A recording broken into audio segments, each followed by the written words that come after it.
We call them bangadan, buzzing of a bee. They hover all day, louder at night. No war declared, but you bomb my people.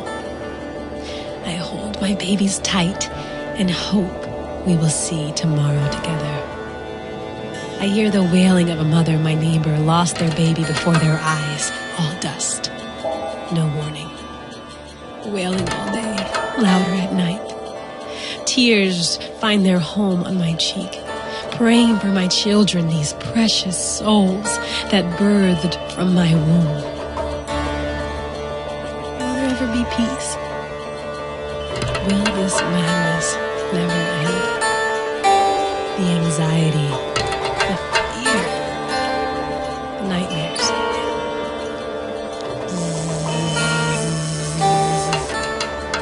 No identities needed.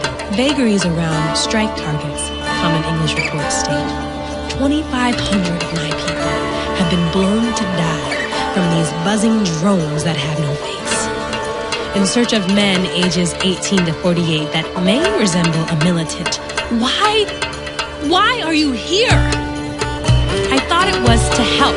Join the fight against ISIS, against terrorism, who are pushing people into exile for refusal for their faith. The creativity to be a refuge and fighter of the free world, as you say, is lacking and only gravitates towards maintaining the status of violence. There are 40,000 people hiding in the mountains for their lives. How dare you impose your system of violence when our leaders insist you to stop? Stating, the use of drones is not only a continual violation of our territorial integrity, but it also detrimental to our resolve and efforts at eliminating terrorism in our country. Another states, these drones are illegal, inhumane, violate the UN Charter of Human Rights, and constitutes as a war crime, and all you can do is disagree. From the mouths of pride and disillusioned power, contending that attacks do not violate international law, and the method of attack is precise and effective. First, who are you to be the judge of international law, ethics, morals? Rooted in a history of barbarism, greed, debt, enslaving countries, of families, lynching still alive on your God-given blood-stained soil.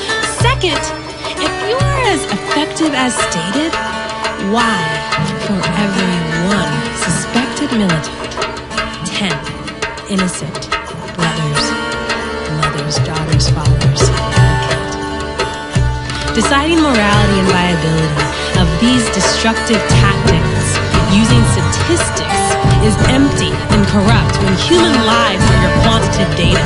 Or let's be more detached, saying casualties. These cycles of violence and necessary evils sowed in the deepest muck of racism this land of laws has ever known, system based on fear, fear of the unknown, uncolonized, un-English, un-white. To stand on a mountain, pointing guns and lasers, bzzz, bzzz, grinning. You, weak one, will fear me. You hide when you hear me, because fear to this American militarized self-seeking puppet is the fuel that cycles poverty. The fuel that cycles barbarism against those of the brown skin. Oh, old news. Are you familiar? Oh, right. Oh, the American schools and media neglect to educate. The truth of this madness, discuss, thick, stains of this land's forefathers, big business owners. Or, as Ida B. Wells states in the 19th century, they belong to the race which holds Negro like cheap, which owns the telegraph wires, the newspapers, and all other communication to the outside world. They write the reports which justify lynching by painting the Negro as black as possible. And those reports are accepted by the press associations in the world without question or investigation. The sheriffs, police, and state officials stand by and see the work done well. In broad daylight. Oh, Ida B. Wells, you had something going on. After 9/11. Fear has pushed the people to accept ridiculous laws of control, power in the hands of government, dictating who is suspicious, whose rights get torn away, private prisons of torture, radicalization of violence, all for the fight of terror.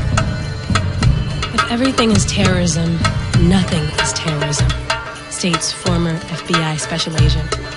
The watch list system is reviving out of control. Now is the time to rid ourselves of this old foundation, the leaders of this country as the defenders of the free world, as the leaders of greed, racism, profit, and civilization. Now is the time to adapt a new foundation rooted in those of the resistors, the martyrs, whose voice forgiveness, compassion, peace, who voice the cry of the needy, the cry of the oppressed. How can we be a part of the solution before tension escalates to wildness and blood? Yes, peace isn't profitable, especially in a country governed by the big business of weaponry. However, an old saying goes, there is future for the men and women of peace, and their children will be blessed. But the future of the wicked will be cut off. So, how about we adjust our view of what profit could actually mean? What if maintaining the status of profit is actually maintaining the braid of families, children, culture, and hope? Profit driven by the chain of hands, linking in the presence of injustice, linking in the presence of Jesus. If you ask what the people want of Pakistan, Yemen, Afghanistan, Somalia, they sing that of the same note. No more killing of our people. No more funerals of our mothers, daughters, fathers, sons. Hear our wail all day, louder at night. May our voice be heard and the bows of the wicked broken. Hear our wail, Mother Justice of the great deep. Father, refuge in the shadow of your wings. Hear our wail and hope we will see tomorrow together.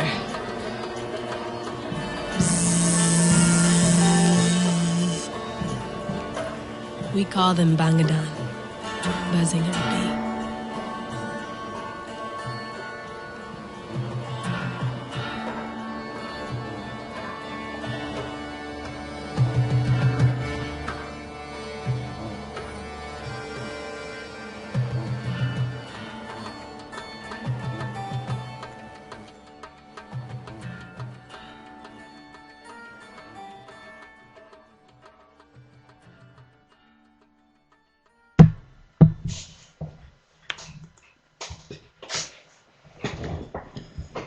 Hello, friends. Thank you for joining us this evening.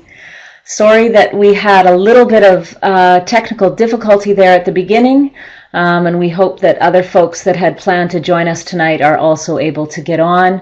If you do have any issues, go ahead and, if you can, type it into the chat function, and Chris will try to help you out there. Welcome to our Revolutionary Christmas Carols webinar. And I hope you notice that Chad and I are in our festive Advent gear, red and ready for fun tonight.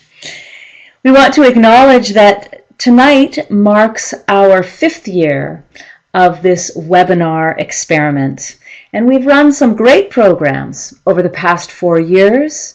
And we are very grateful to those of you who have joined us on a regular basis and those who have only been able to come once in a while.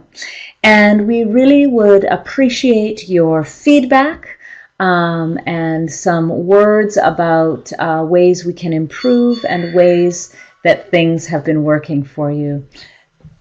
Shut this door. I think folks are calling in with a little bit of technical stuff here. I also want to thank our friends at Circle of Hope for the introductory piece, which serves as an appropriate invocation to our webinar tonight. So special props to Blue Kind of Franny Lou's Porch Cafe in Philadelphia for that righteous lament. I also want to do a shout out and welcome to our feminarians. And I'll just tell you who they are first, from top left to right. That is Sarah Holst from Duluth, Grecia Lopez Reyes from LA, and Adela Barrett from Virginia. And then pictured together is Grace Aheron from Virginia, Claire Hitchens from Washington, and Emma Murphy from New York City. So these 6 fabulous people are working through all 5 of our Bartimaeus Institute online courses. And they're having weekly reflection times among themselves. And then once a month, we all, with Chet and I, we all have a conversation together. They're also going to come to the February Bartimaeus Institute a day early for an in-person colloquium where we can delve deeper into the topics and issues that they have been studying through these bio courses. It has been a delight to pilot these online courses with these 6 fabulous people. And I want to say, if others of you are interested in forming a cohort, these 6 have done the pilot preliminary work. And so if there are others of you that want to form a cohort and work through this content together with Ched and I, we would be delighted to do that. So please think of folks that might be interested in doing that with you, and give us a call and we'll see if we can start another cohort. Well, it is that time of year again. We are all aware that the standard Christmas rush is happening. Many people are frantically rushing around trying to buy the perfect gift for everyone on their Christmas list. But tonight, we hope the study of these revolutionary Christmas tales will inspire all of us to practice Christmas resistance. Because this is also a time of both unconventional activism, like this one of a few years ago by climate campaigners in the UK, and it's also a time of traditional cultural expressions, such as the posadas, which we will talk about in a little bit. And it's also a time of a mix between the two. This coming Saturday afternoon will be the 22nd annual Posadas Sin Fronteras at the U.S.-Mexico border. And it's an amazing experiment in public liturgy that Ched had the honor of helping begin back in the early 1990s. It was the brainchild of his former AFSC colleague, the late Roberto Martinez, and he's pictured there in the left bottom corner, in which the traditional posada is recited by groups on both sides of the border fence. And again, more on that a little bit later. We are more than halfway through the season of Advent. And as is our practice each year, we want to focus on the lectionary readings that we use in our churches. In Year C, the year of Luke's Gospel, the readings don't get around to the Christmas story proper until week 4, at which point we get the Magnificat.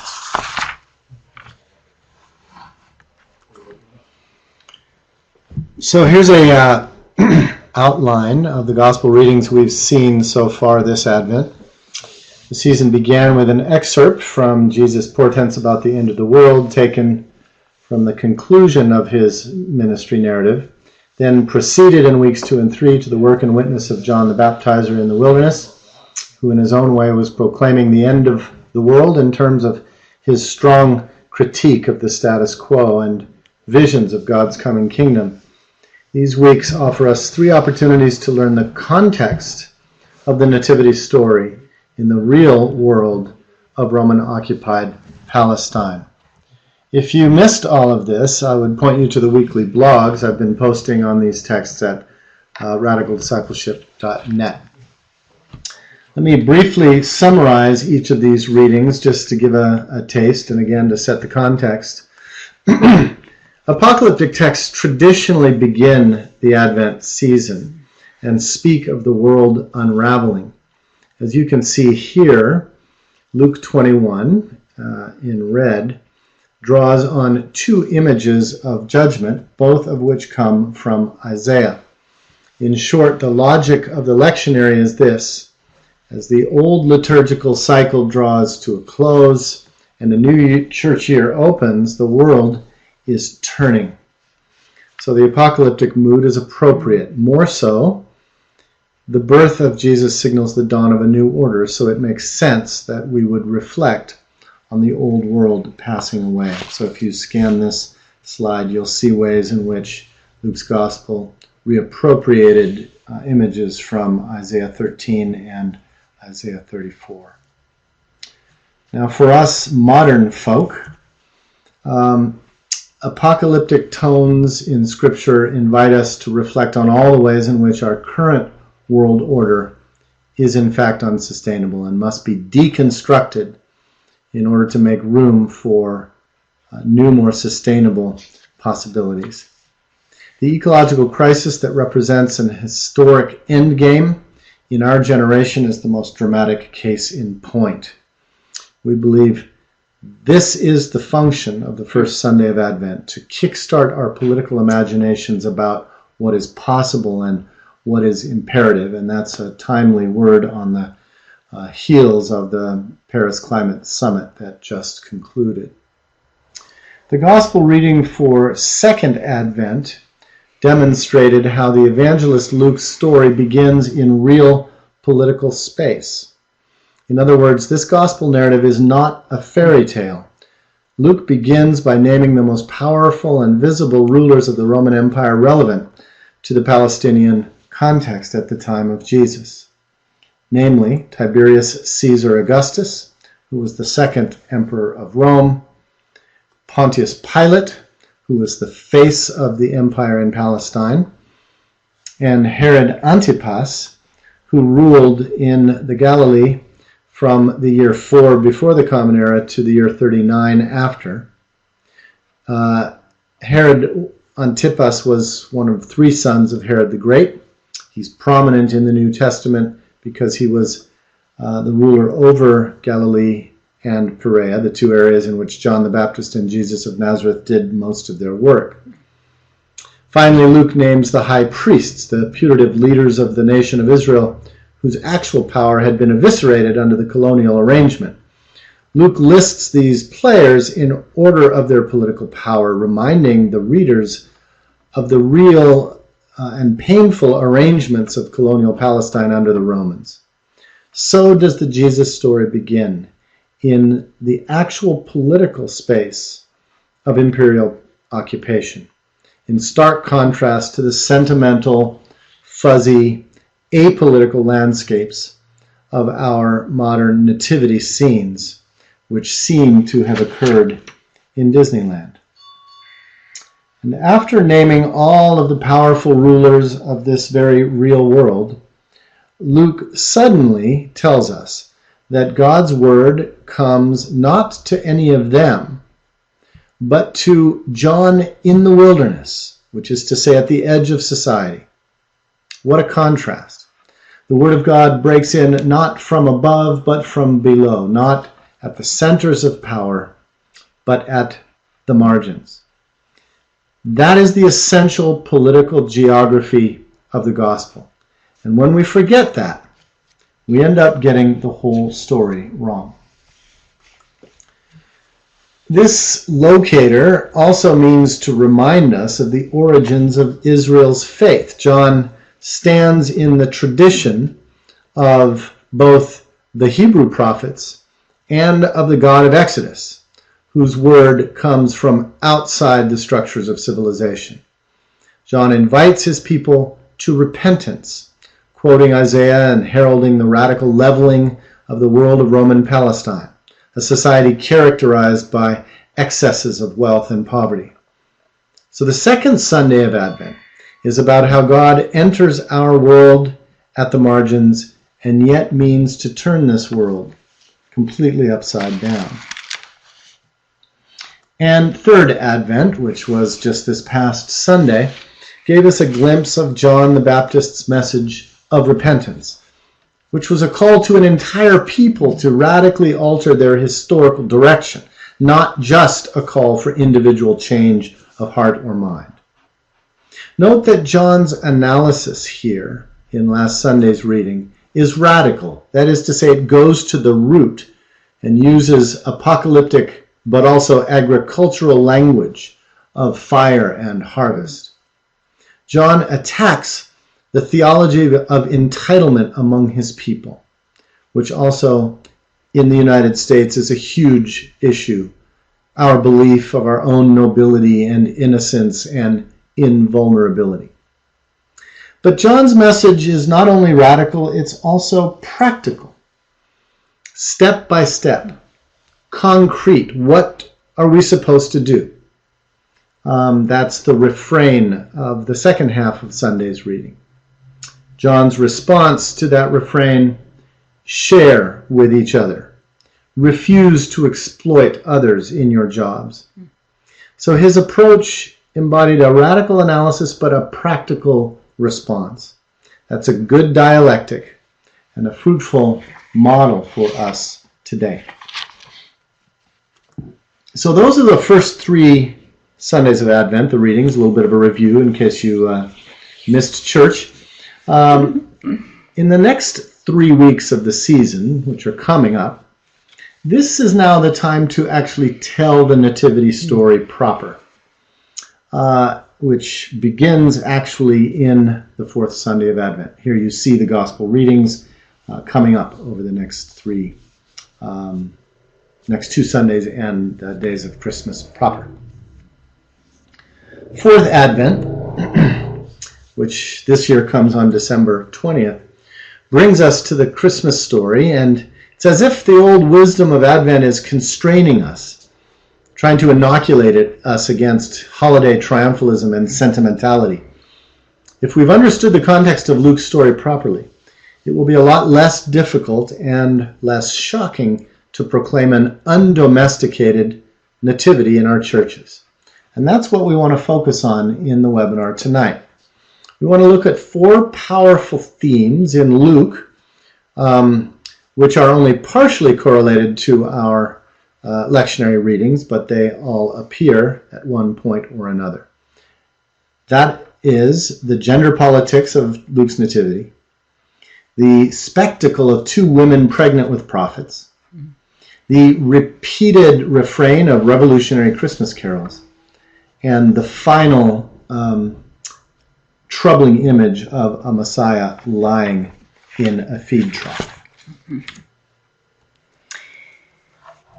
The first theme has to do with the extraordinary gender dynamics in Luke's narrative.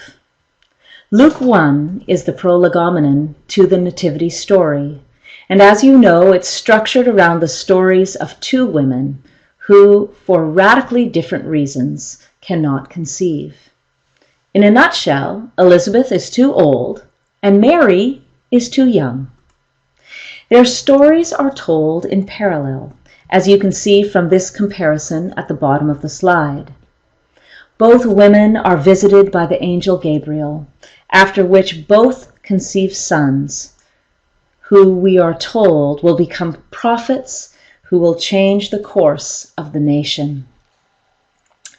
These annunciations suggest that God sneaks into the world not only on the margins of the physical and political landscape, but of the somatic and social landscape as well.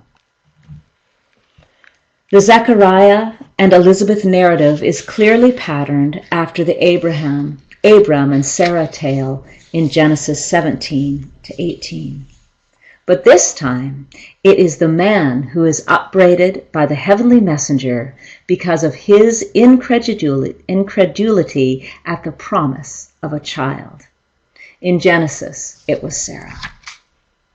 Even more scandalously to the patriarchal tradition, he is a priest. Zechariah is struck silent. His wife Elizabeth, on the other hand, embraces the vision and becomes the center of the story.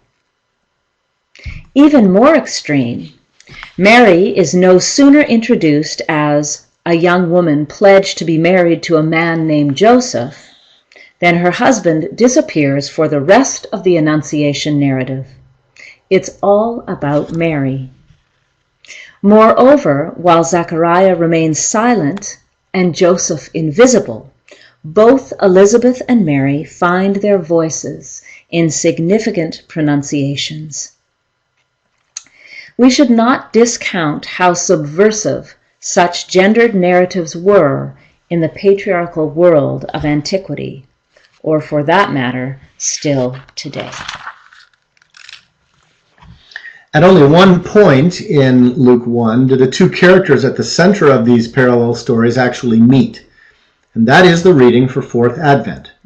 It is an extraordinary moment. Two women, one old, one young, both pregnant with prophets, greet each other. It seems that their unborn children recognize each other in a magical leap that one theologian has called a theology of the womb. Just as significant as the fact that these are village women of no significant estate. You see, the biographical literature of Roman antiquity, much like the infotainment media in our culture today, focused almost exclusively upon the lifestyles of the rich and famous, their personalities, their exploits. The Gospels, in contrast, feature poor folk as the true protagonists of history. We might even hear in these Lucan tales a faint echo of the conspiracy of women that preserved the life of the prophet Moses in Exodus 1 and 2, an echo that becomes explicit in Matthew's story of Herod's slaughter of the innocents. This unlikely chosenness is underlined in Luke's account by Elizabeth's response, which utters a triple blessing. You see it here in yellow on the slide. A triple blessing upon womanhood. This is by any measure a profound break from the patriarchal mores and the male domination of narratives in antiquity. In Luke, it is women who recognize the blessing, the mystery, and the conspiracy of life, which is to say, they are God's preferred vessels to get the most important things done. Another reading for Fourth Advent is Mary's famous response to her elder Elizabeth, the Magnificat, which comes in the Psalm slot. This brings us to a third architectural characteristic of Luke's narrative, the three famous canticles. They are known liturgically as Mary's Magnificat, Zacharias' Benedictus, and Simeon's Nunc Dimittis. These liturgical titles are derived from the opening words of each canticle in Latin. This is the reason why we properly sing Christmas carols during this season, by the way. It's indigenous to our biblical tradition. Now, if we could only recover the revolutionary tenor of the original songs. But let's look at each of them briefly, one by one. The first part of Mary's song is personal. She has been recognized. As a servant girl, she is as astonished as the reader. It is still extraordinary that God works through the least, unnoticed by all those whose gaze is preoccupied by the Caesars and Pilates, the Herods and high priests of the world. No single aspect of the gospel perspective is more essential. History is not transformed at the center, but at the margins, and in this story, among poor women.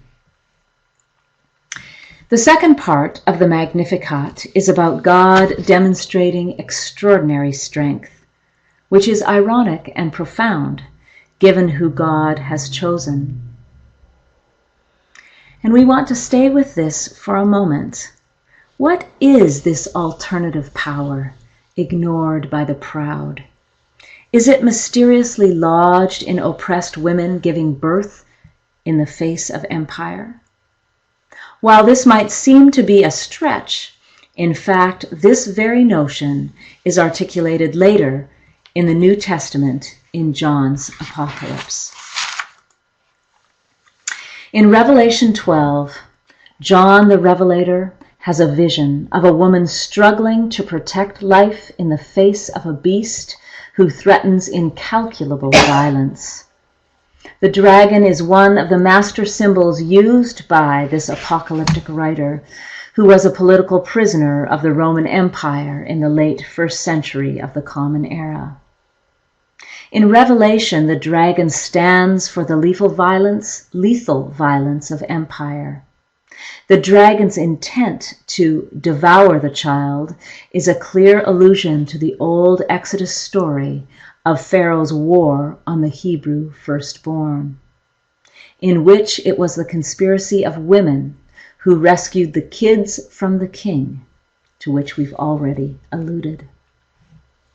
Like the Levite mother of Moses, and like Mary of Nazareth, the woman of Revelation 12 gives birth to a son in the teeth of the dragon, nurturing life in defiance of the power of death. The woman of Revelation 12 is clothed with the sun, standing on the moon, and is crowned with the stars.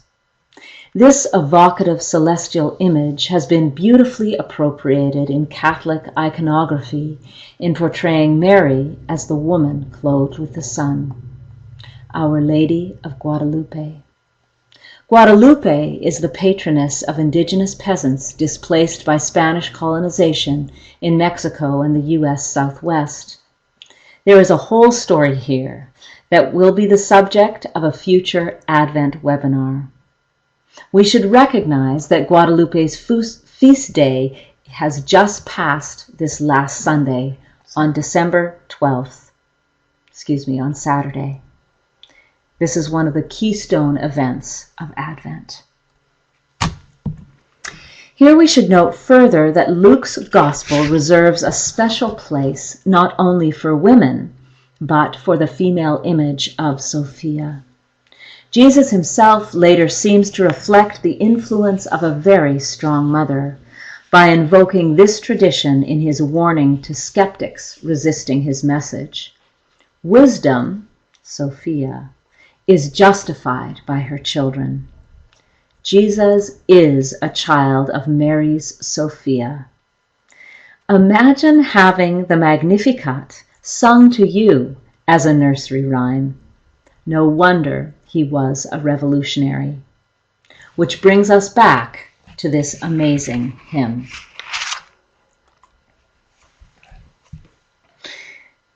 The next verses are perhaps the most subversive in the whole biblical tradition and make it clear that Scripture is not shy about envisioning a radical social leveling.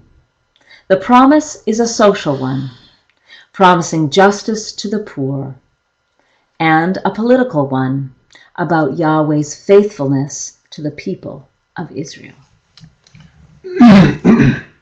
Now, these elements of the Magnificat are a reiteration of Hannah's song, which is found in the Hebrew Bible in 1 Samuel chapter 2. The story there is about the birth of the prophet Samuel to a woman who, like Elizabeth in Luke's account, is unable to get pregnant. Clearly, Luke has used that story as a pattern for his nativity. After all, Samuel eventually grows up to warn the Israelites against taking on a king, most famously in 1 Samuel chapter 8, just as both John the Baptist and Jesus will do in their challenges to power. As you can see from the phrases in yellow here and on this slide, Mary's Magnificat is clearly a reiteration and recontextualization of Hannah's ancient hymn of liberation and about turning the world upside down. This was and remains an incredibly powerful tradition of women's revolutionary music, handed on through the generations from Hannah to Mary and from Mary to us. I just want to say a briefer word about another canticle we've encountered during Advent. In the Psalms slot in week 2 was the Benedictus. When Zechariah finally regains his voice, remember he was the priest silenced at the beginning of the story, upon the birth of John, he names him as instructed and then sings another messianic tune. I just want to point out two aspects of this canticle. First, it is clearly a hymn to liberation from captivity from a hostile enemy. This is a song that names Israel's occupation by a brutal ruler who hates his subjects, which is to say Rome. Again, we see here the lack of sentimentality in Scripture. Poor people have real enemies. They have to deal with palpable hatred, and they need rescue from the boot of oppression. So that's one aspect of the Benedictus worth focusing on.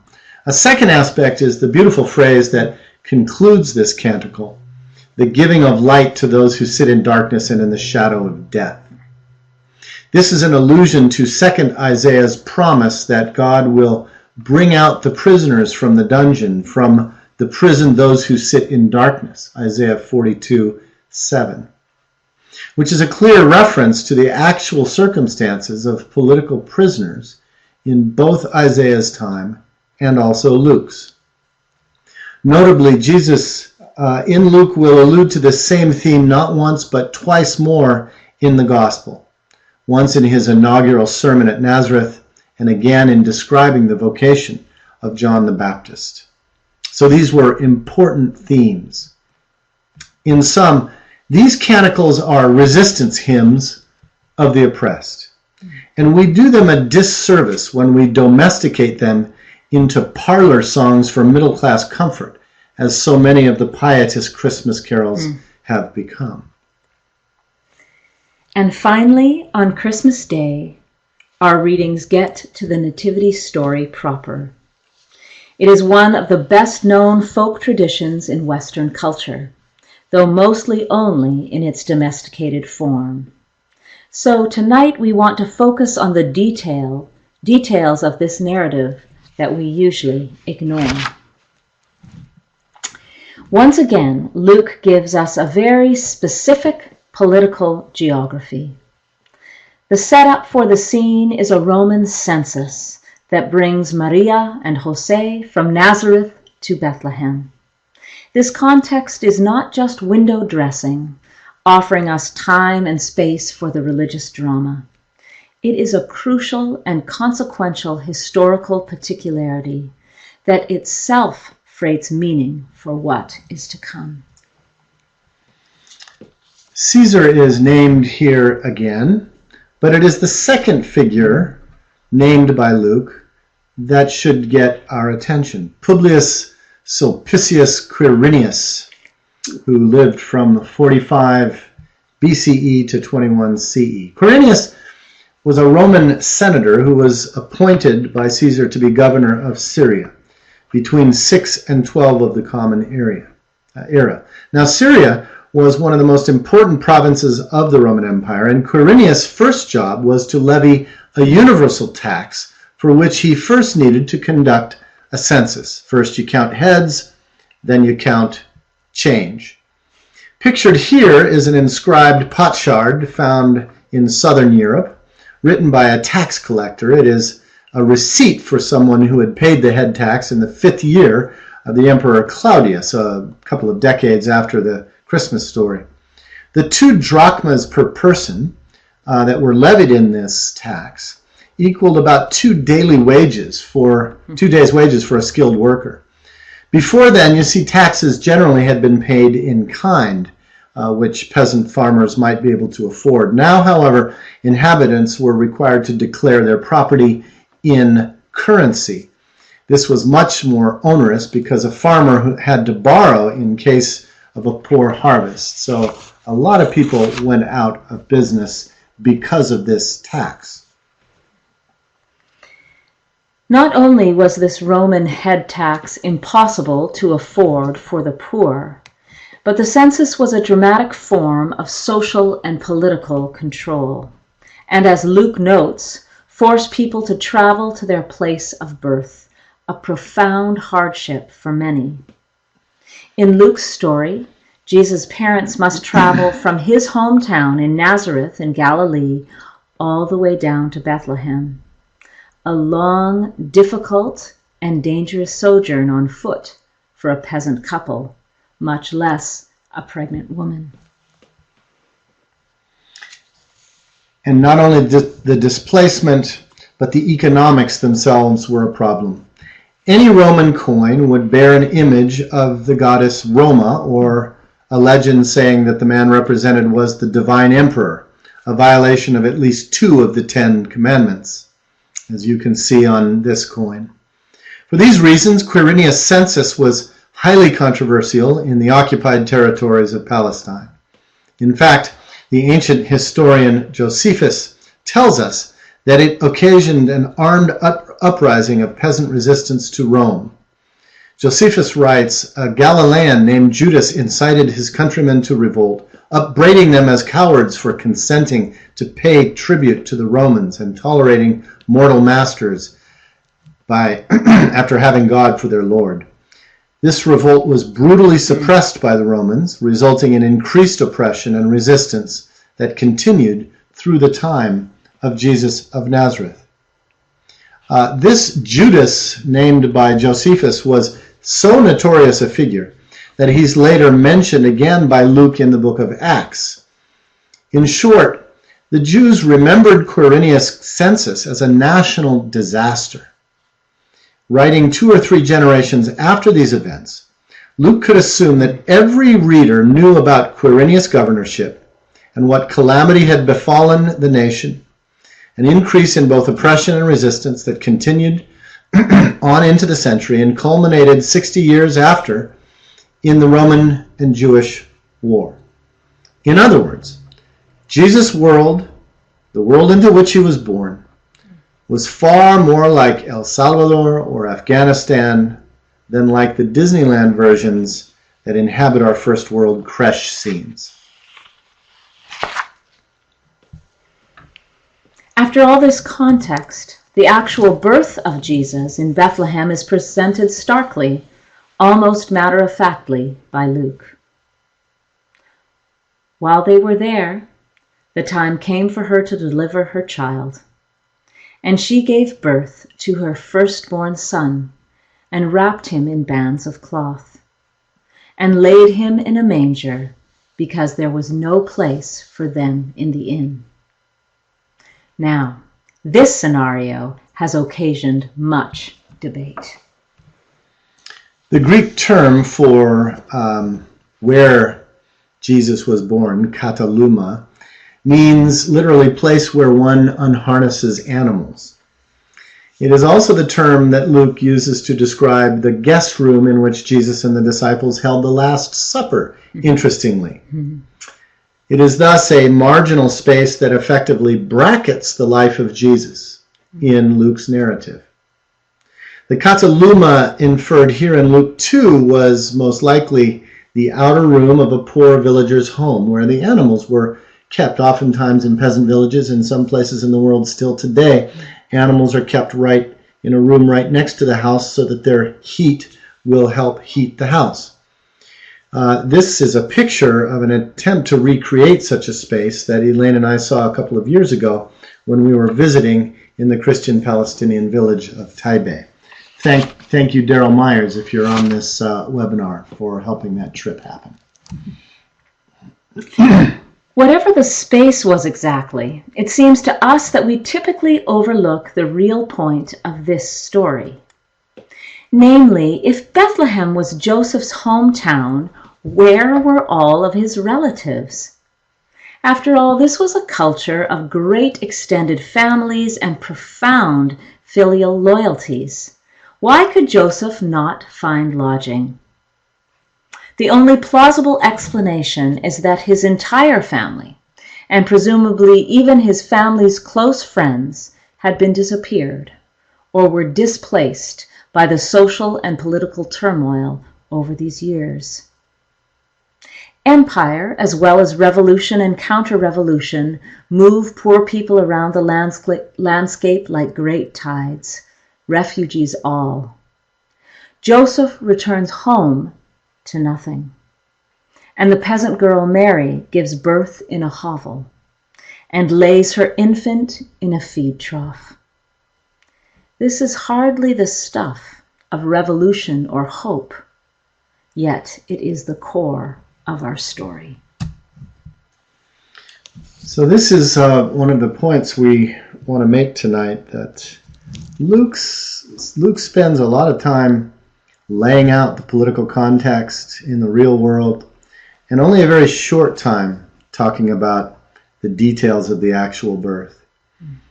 On the other hand, in our Christmas retellings, we fixate on this domesticated manger scene, and politics are completely disappeared. The scandal of our faith, friends, is not a miraculous virgin birth, but rather the social circumstances of this political geography. For among such spaces and people, the God of the Bible forever reanimates and kickstarts the project of redemption.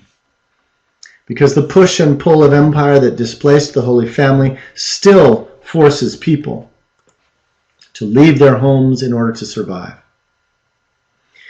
And that's why we rightly remember this story in the traditional posada, and very particularly the Posada Sin Fronteras, which we invoked at the beginning of this presentation.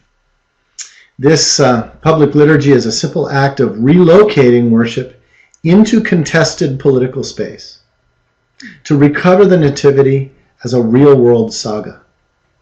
These kinds of experiments rescue Christmas from its trivialization by spiritualizing pietism and relentless commercialism, while compelling us to confront the hardships so familiar to those forced to become sojourners in order to support their families.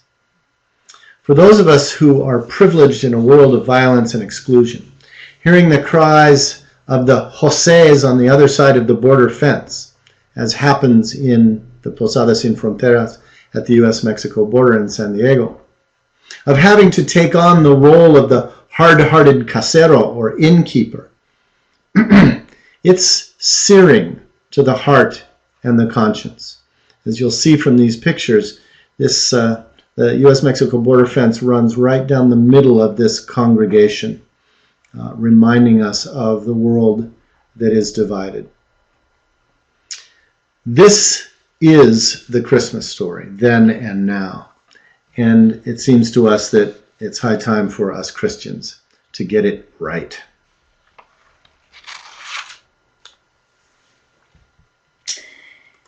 And we should never forget that in Palestine today, it would be impossible for Mary and Joseph to get to Bethlehem because of the Israeli walls that have surrounded that town, making it a huge open-air prison. So those places are still fragmented by empire, which is why we should rescue the Christmas story from its trivialization as a fairy tale. There's, of course, much more to say about Luke's nativity story. Part of the reading for Christmas Day is the famous vignette about shepherds in chapter 2, verses 8 to 14. This scene yet again stresses that those receiving the promise of a new messianic order are lowest on the social ladder. Shepherds were widely considered unclean and untrustworthy in polite Judean society. Yet they are entrusted with another angelic epiphany. They are directed to look not to Jerusalem palaces for change, but to a barn in the backwaters. This is clearly not history as usual.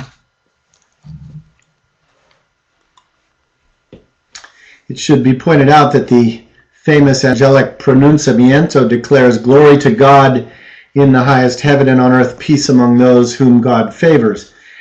This is so popular on our Christmas cards, but we forget that in fact this was a close mimicry of Roman imperial propaganda, which glorified the emperor and proclaimed peace or war around the Mediterranean world. But of course, this is not a dispatch from the Pax Romana. It is a subversive appropriation of political language to declare a radically different sovereignty. And in the second and final week of the short season of Christmastide, our reading focuses on the epilogue to Luke's Nativity. Just as the story began with Zechariah in the temple and Elizabeth, so does it conclude with Jesus' presentation and the obligatory temple sacrifice of 2 birds, which was the minimal acceptable offering required of the poor. So once again, the social and economic context is always in view. And there, one final bystander by the name of Simeon gives us our third and final canticle, the Nunc Dimittis.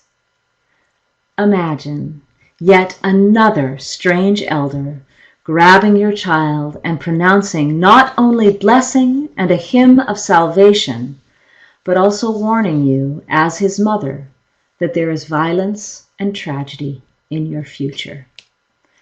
Mary must have been one strong woman to absorb and carry all of that.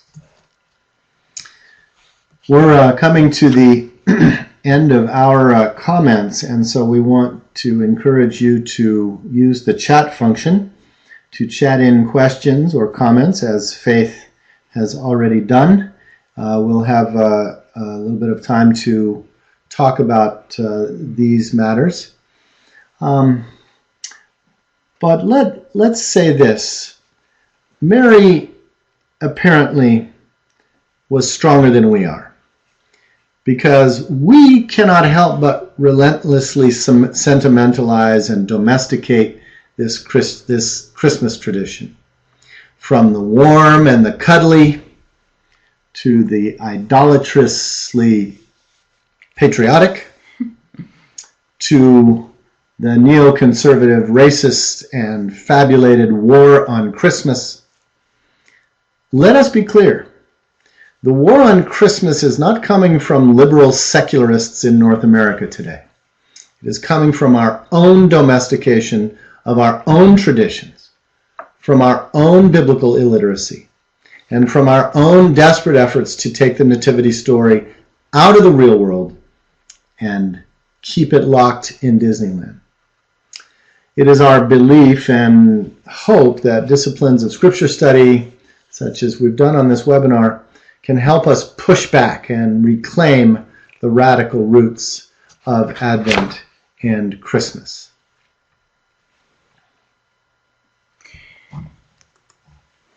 So you can find much of the content of tonight's webinar in Chapter 9 of Ched's and Matt's book here, Our God is Undocumented.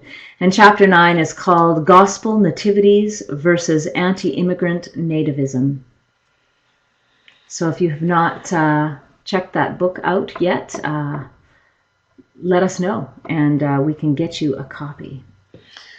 So Faith has asked, how are we to celebrate the coming of Christ to invite us into the work of this world? And one of the ways that we've highlighted over the years is this magnificent experiment at the U.S.-Mexico border of trying to reenact Christmas pageantry right in the political space of the contested zone of the borderlands.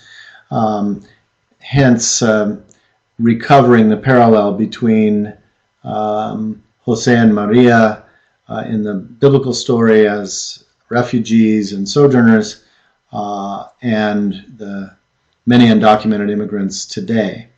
But there are lots of other ways. So we're interested to know how some of you are practicing your own Christmas resistance.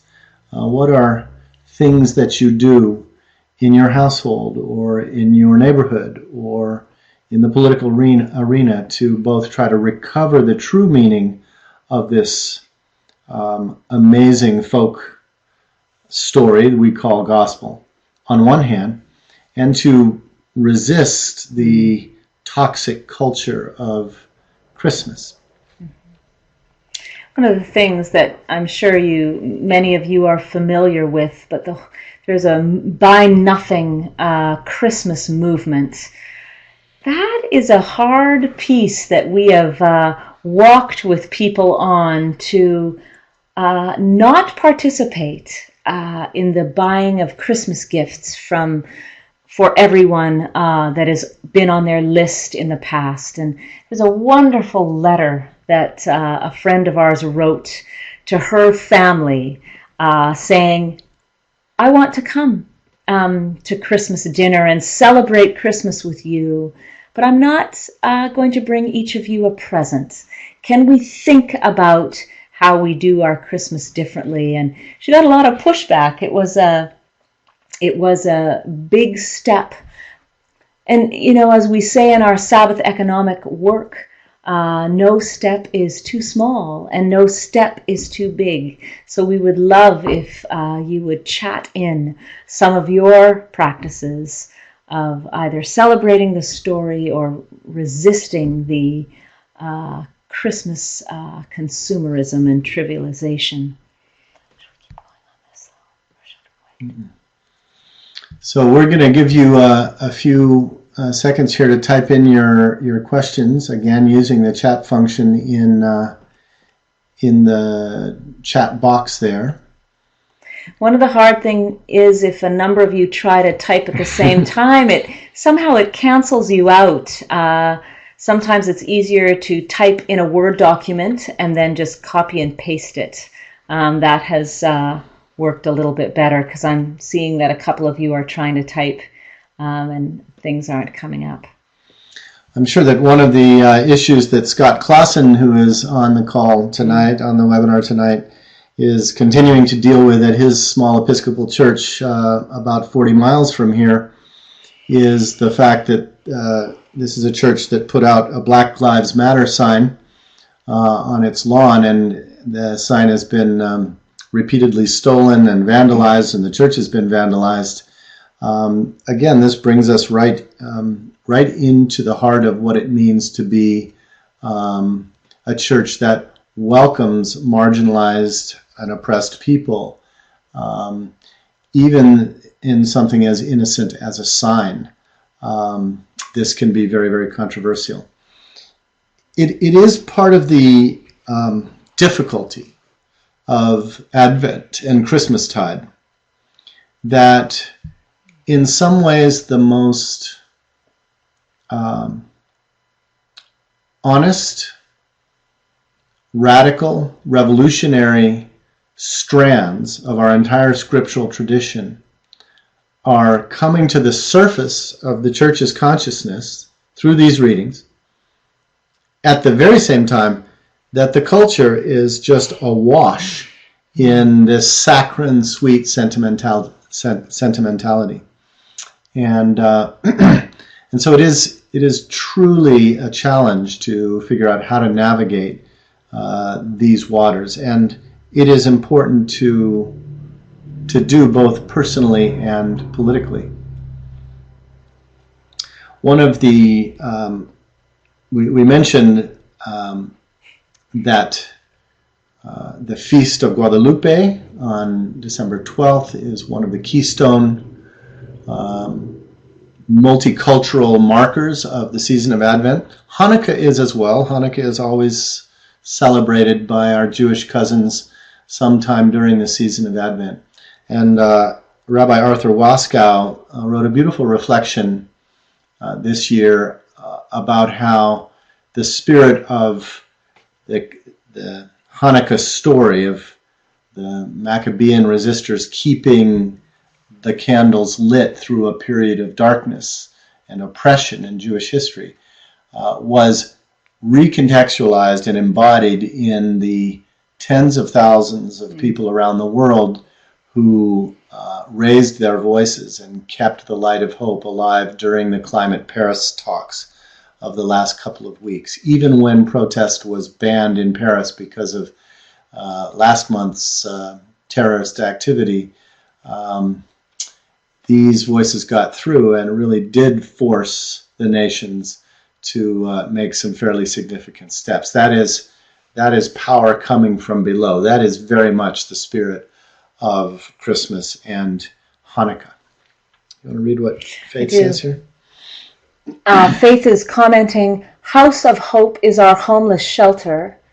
We are hosting cookies and carols without gifts, but these families feel so shamed by scarcity that their and our inclination is to gift to reassure them. Yes, that, of course, the giving of gifts and the sharing of gift giving is such a beautiful, important piece that we can celebrate together. What the Buy Nothing Christmas is pushing against, and you know what many in our circles push against, is the buy something for somebody that has everything, and there's an obligation that we have to show up with these extravagant gifts. And I know that's not what is happening at your House of Hope. There it is a authentic sharing of and the important celebration of gift giving. Scott is saying yes to your... Scott's saying amen. Faith Wilder is beaming in from Whidbey Island, where she's working with homeless folks there. Mm-hmm. Thanks for that. Yeah. That correction, as Elaine said, the culture of the gift is actually one of the things we want to strengthen in our alternative culture making. But there's nothing about really a culture of the pure gift in Christmas. It is about commercialization and gift competition and gift obligation. And these are some of the many ways that the real power of this season can so easily be lost. Read what Pamela says. Yeah, and then Scott says, yes to non-participation in obligatory or mindless giving. Yeah, thank you, Scott, for helping paraphrase that for me. Pamela is saying, my husband and I have participated in Buy Nothing Day on Black Friday for many years. As an extending family, we stopped buying each other gifts about 7 or so... Oh, I just lost it. 7 or so years ago. Thank you. We still give gifts, but they are small and usually handmade or purchased from a small business or benefits a charity. Yeah, those are lovely practices, because giving gifts, that it's a wonderful thing that we can do together. I know right now I'm not going to out anything here. I'm sure that a little loved one, grandson that I have in Detroit, his grandpa is building him a kitchen, and people are making all sorts of handmade gifts to contribute to this little one's kitchen. So those that have those skills to make handmade gifts, that is a wonderful thing that we can share with each other. Shall I read, Craig? You can't see this. We both need new glasses. This is Craig from Regina, Saskatchewan. Craig, nice to see you. I'm sure it is much colder up there than what we're experiencing in Southern California. What you have asked us to do is, I think, what the original Christians were asked to do. That is, not partake in the imperial feast days, which were many, which in some ways, I believe, drove the socio-economic and political mechanizations of empire. To not partake was looked upon with high suspicion by the Roman citizens, I think. Much thanks again for historizing the Gospels and placing in social and political context. Canada will spend about $400 billion on Christmas this year. It will take about $10 billion for clean water. I have pushed in my... Did he drop off? Oh, no. I have pushed in my classroom for not what do we get, but what can we give this Christmas. Also, I refuse gifts for Christmas and ask for donations to charity or social justice causes be made instead. What a blessing for your contribution again. Much thanks. And thank you, Craig, for refusing those gifts and encouraging people to donate to charity. Are there other practices that some of you want to share with us? I see that Weldon is trying to type. This is Weldon from Portland? Seattle. Sorry, Weldon. We had the delight of beginning Advent with the Open Door folks in Atlanta and at the SOA Watch, Fort Benning, the weekend prior, and with Jim and Shelley Douglas, Advent Retreat in Birmingham, early December. Amazing folks and celebrations. Wow, that is an amazing Advent that you had. Wonderful. Do you want to say something about the SOA? Yeah, the School of America's Watch has been a popular protest against the School of Americas, which is where military attaches and officials and security apparatus are trained by U.S. forces and then sent all around the Third World. And so there's been decades of resistance, direct action, nonviolent civil disobedience at Fort Benning. And that usually starts right around Thanksgiving, Advent time. And what a powerful way, Weldon, for you to begin the season. The School of the Americas Watch is a real crossroads of the peace and justice, faith-rooted peace and justice movement in North America. And then to be with our beautiful friends at the Open Door and at Mary House in Birmingham, Alabama, those are some wonderful things. And I'm sure warmed your heart, Weldon, as a veteran peace and justice pastor over many years. You know, this issue of whether we participate in popular festivals has been a thorny question for disciples from the beginning of our movement. And there certainly is a logic in some communities to make a witness as radical prophetic movements throughout religious history have put it, to feast when everyone is fasting and to fast when everyone is feasting. And you see elements of that in the practice of Jesus of Nazareth, particularly the feasting when religious authorities were fasting. I do think it is a powerful witness to refrain conspicuously from some of the most egregious aspects of an overdone Christmas season. At the same time, there is something redemptive and beautiful about family gatherings and about the loving exchange of gifts, and even about Christmas traditions that are held by families and by communities.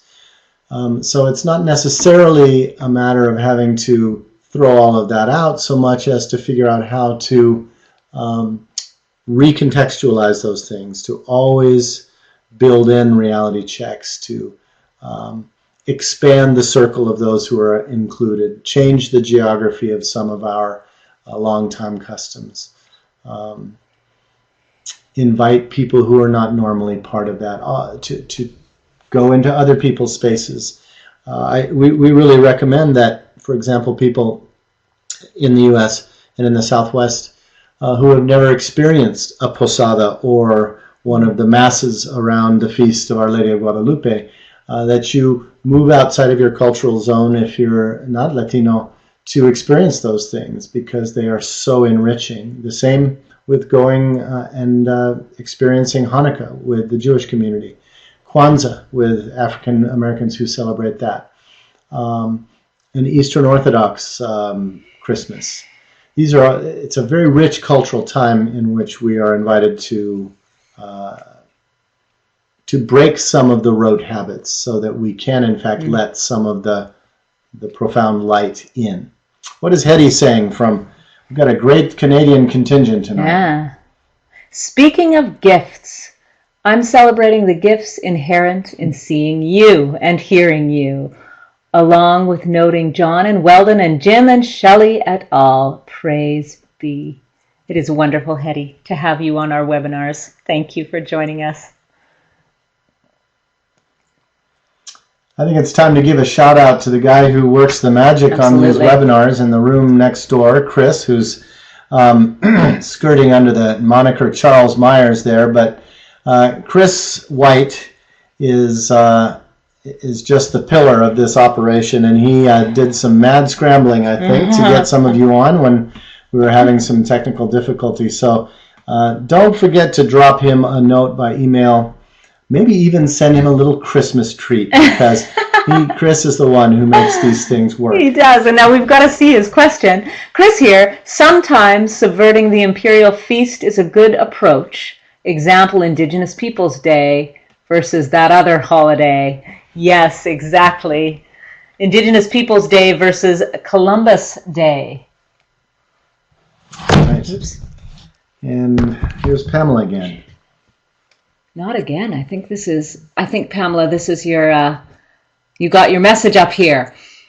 This year, I opened Advent by assisting a Muslim friend in collecting coats and blankets for shipment to Turkey for Syrian refugees.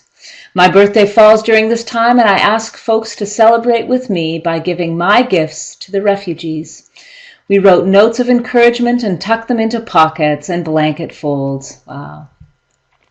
Next Tuesday, a group of friends and I will hand out gifts to the homeless. We won't be donating to one of the shelters, but rather we will hand them out personally to the homeless at several tent shelters, looking them in the eye and wishing them personal Christmas blessings. That is beautiful. Thank you. Those are wonderful ways to celebrate Advent and gift giving.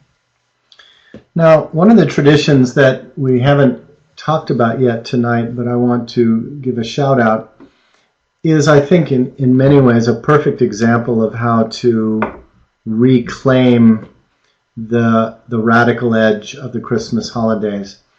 One of the most obscure feasts in the Christian liturgical calendar is the Feast of the Holy Innocents. It falls on December 28th, smack in between the Christmas and New Year's celebrations. On that day, the church is supposed to remember Matthew's Christmas story, and particularly the story of Herod's slaughter of the innocents. That is the Advent story that we tell, that we focus on during the year of Matthew, year A in the lectionary. The Feast of the Holy Innocents is been really brought to many of our attention by our friends at Jonah House, who for some 40 years now have used that feast as an opportunity to demonstrate at the White House or the Pentagon and to highlight the many, many innocents around the world who are victims of U.S. militarism. That is taking a Christian liturgical feast out of obscurity. It is a sort of corrective to the sentimentality of Christmas, and it is a way to act in public liturgy and witness to raise serious questions. Every year, friends at Jonah House and the Dorothy Day Catholic Worker in Washington, D.C. do a witness on the Feast of the Holy Innocents. That'll be true again this year. December 28th. Mark it on your calendars. Do a little research and see what you can find around the Feast of the Holy Innocents, and maybe see how you might integrate that into those down days between Christmas and New Year's as a way to remember Syrian refugees or climate refugees or those who are in so many ways victimized by the arrogance of empire. Chris is getting some love, which is and there was appropriate. There was a question from Yes. Craig, making sure that this webinar on Luke's birth narrative can be found in Our God is Undocumented. Most of the themes we've talked about, Craig, is in that book, in that chapter. Yeah. So we and you can find that on our website. And you want to read, Pamela? I do. And finally, says Pamela, I turned off the Macy's Thanksgiving Parade, an annual tradition in our house. It suddenly occurred to me that it was nothing but a huge advertisement for stuff. I won't be watching it again. That's wonderful. Thank you.